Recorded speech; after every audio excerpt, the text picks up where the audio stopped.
前阵子有个中国手游玩家花了3个小时破解游戏里面的精灵语得到了中国网友的一片好评赞叹。结果传回来台湾的大家一看就傻眼说，这不就是注音符号吗？有什么好破解的啦？这就让我们好奇说，为什么注音符号只有台湾人在用？今天就让我们一起来聊聊波波摩佛吧。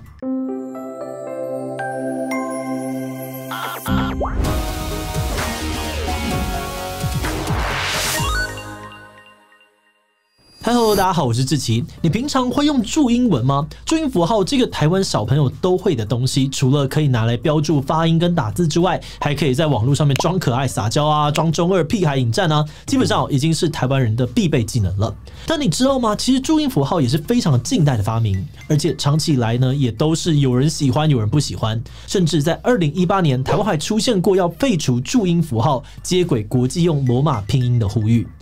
为什么全世界只有台湾人在用注音符号？注音符号到底是怎么来的？又为什么会有人想要废除掉注音符号呢？今天就让我们一起来讨论看看吧。不过在开始讨论之前，按照惯例，先让我们进一段工商服务时间。作为创作者，经营频道总会遇到各种挑战，尤其这几年来，同样的题材竞争者越来越多，一旦内容无法杀出重围，订阅数就难以成长。而我们举办创作者年会 FitCon， 正是为了要协助创作者突破困境。今年是 FitCon 第2年了，讲师的阵容也非常的豪华，包含阿弟啊、超认真少年、九妹、艾丽莎莎、福尔斯汀、Chip 还有 D-Car 都会在年会上面分享他们的独门成长策略。毕竟你的问题他们也都经历过。此外呢 ，YouTube 跟 Press Play 的官方代表也会从平台跟市场的趋势切入，帮你找到更有潜力的成长方向。年会将会在3月15日举办，现在早鸟票热烈贩卖当中，输入折扣码还能够再折100。现在就点击资讯栏连结报名，找到你加速订阅的方向吧。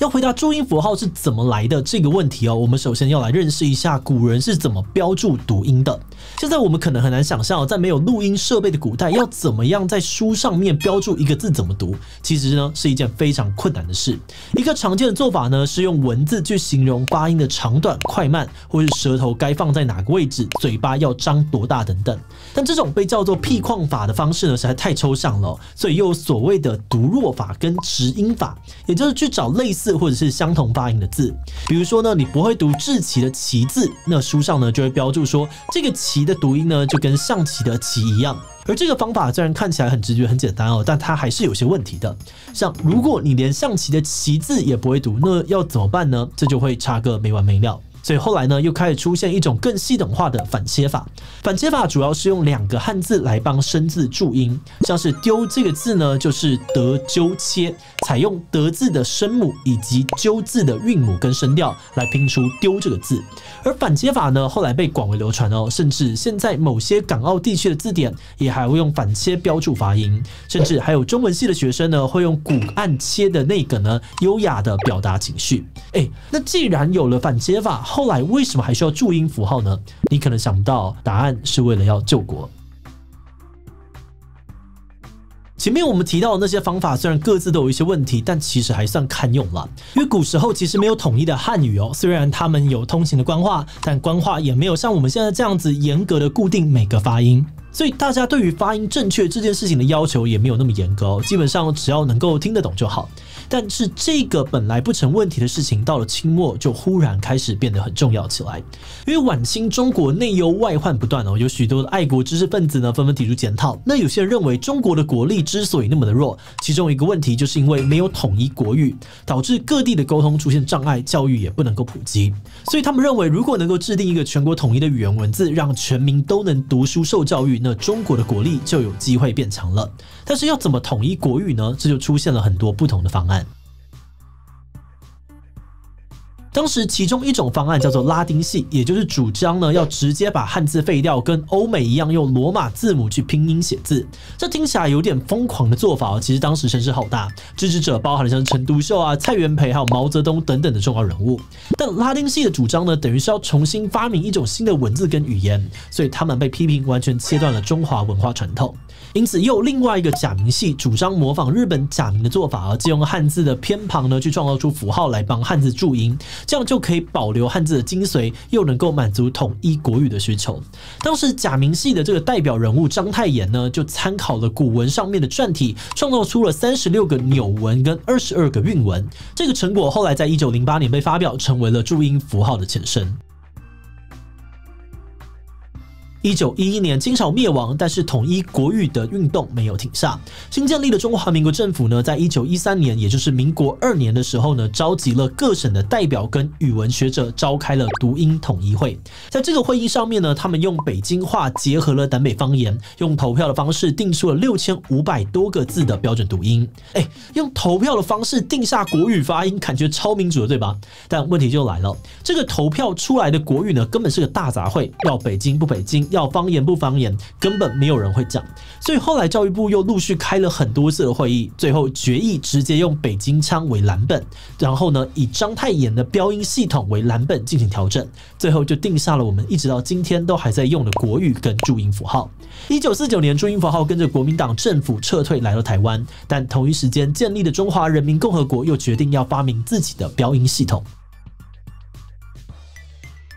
中华人民共和国政府在掌权之后呢，除了发明简体字，同时决定要用罗马字母来制定汉语拼音。等等，原本不是已经有注音了吗？为什么还要多花力气改用罗马字母来拼音呢？根据当时中国文字改革委员会主任吴玉章的说法，他们认为呢，注音符号因为很少有其他用途，所以不利于推广。反过来呢，罗马字母是国际上面普遍使用的系统，所以不管是中国人还是外国人要学习国语都会比较方便，也更容易帮助中国接轨国际。这个说法听起来很有道理哦，但也有人批评说，这其实也不完全准确。像是日语啊、韩语，他们也没有在用罗马拼音，也不见得呢沟通学习会有很大的问题，国际化程度比较低吧。因此，一些人认为哦，中共之所以要发明简体字跟汉语拼音，除了是推广教育的用途呢，背后也有跟中华民国分庭抗礼的政治意味。但无论如何，后来随着中华民国在外交上面的挫败，中华人民共和国崛起之后，他们的简体字跟拼音符号也变成了国际上面的主流。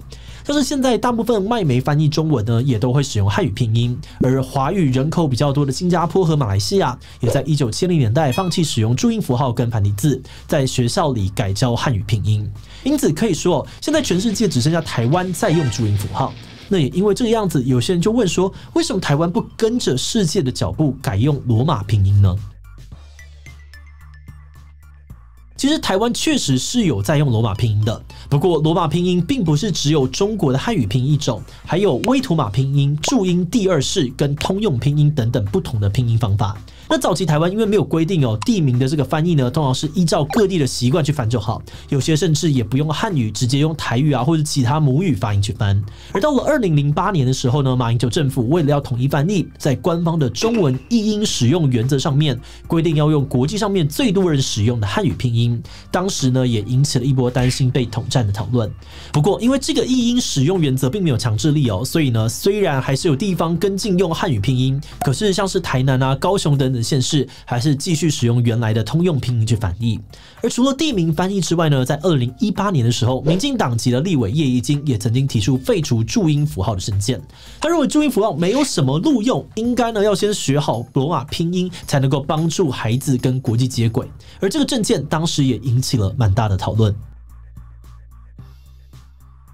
注音符号到底该不该被废除呢？反对的意见是认为注音是汉字本位，比较适合知识阅读。再来，即使都是罗马字母，但是在不同的语系拼读啊，跟这个拼写的规则都不一样。改用罗马拼音之后呢，学中文的外国人反而容易因为自己的母语影响导致发音错误，那还不如用最接近中文发音的注音符号就好。而支持废除的意见呢，则是认为说，使用拼音可以降低外国人学习中文的门槛。而且参考中国啊、新加坡、马来西亚等等地方，汉语拼音造成的学习障碍，其实也是可以被克服的问题。那除了这些比较偏向语言学的观点，很多民众更在意的，可能还是两岸关系的议题。根据当时联合报的民调，支持废除注音符号的民众，大部分立场更支持两岸一家亲，而反对废除的民众呢，则是担心使用汉语拼音会让台湾越来越像中国。所以很有趣的是，在注音符号发明100年之后，它反而慢慢的变成了某种台湾认同的象征。像除了拿来标音之外呢，还慢慢的延伸出台湾人独有的注音文，也就是把注音跟汉字混用，甚至是把注音断头，只打声符的本身，像是用啵啵取代拜拜之类的。那当然，有人认为注英文让人联想到幼稚啊、无知屁孩的形象，还让阅读增加困扰。所以早期呢，很多的网络讨论区跟 BBS 都明文禁止注英文。但是近年来呢，越来越多台湾人开始故意使用注英文，因为呢，不管是这个嘲讽引战，还是装可爱撒娇，注英文都比单纯用汉字更有情感。但虽然注英文是有人喜欢有人不喜欢哦，但注英文的出现其实也让注音符号这个100年前的产物越来越深入台湾人的日常生活当中。